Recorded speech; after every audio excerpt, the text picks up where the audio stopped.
எப்பா ஏய் யாருப்பா எங்கள் தலைவரை தள்ளி விட்டு போகிறீங்க? உங்கள் இது வேணா எங்கள் தலைவரை கீழே தள்ளி விட்டு போகிறீங்க. அங்கே பாருங்க தள்ளி விடுறாரு. எங்கள் இதுலேருந்து யாரும் தள்ள முடியாது. அவர் யாராலும் தள்ள முடியாத இடத்துல இருக்கார் தலைவர். சரி போலாமா? புது பொண்ணு என்ன செய்வாங்க? கல்யாணம் பண்ண புது பொண்ணு காலையில் எந்திரிச்சோன்னா விடிய காத்தால காலையில் எந்திரிச்சு பார்த்தீங்கன்னா அப்படியே அந்த பூ மல்லிகை பூ அந்த கரைஞ்ச பூவோட போய் தண்ணி பிடிப்பாங்கன்னு இல்லை முன்னாடிலாம் கிணத்துல போய் தண்ணி வாங்கிட்டு வருவாங்க. அது மாதிரி புதிதாக வர்றவங்க எல்லாரும் தன்னுடைய காக்காக்கையும் தன் கொஞ்சம் பொன் கொஞ்சம் தாங்க சொல்லுவாங்க. எல்லாருமே சொல்லுவாங்க. எல்லாரும் என்ன சொல்லுவாங்க? நாங்கள் போய் 10ஓட 11 இருப்போம்னா சொல்லுவாங்க.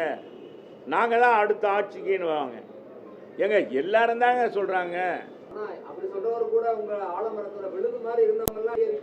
ஏங்க யாருங்க என்னங்க விழுதுன்னு நீங்களா சொல்கிறேன்? எனக்கு எம்ஜிஆர் காலத்து இருக்காங்கன்னா அதே சொல்லிக்கிட்டே இருந்தால் போதுமா? எல்லாம் 9 தடவை சட்டமன்ற உறுப்பினராக இருக்கார், பல தடவை அமைச்சராக இருக்கார். அதை கொடுத்த யார்? செங்கோட்டையனுக்காக தனியாக ஓட்டு போட்டாங்க. ரெட்டலை சின்னத்தை பார்த்து மக்கள் ஓட்டு போட்டாங்க. புரட்சி தலைவர் அம்மா, அதுக்கடுத்து எடப்பாடியார்.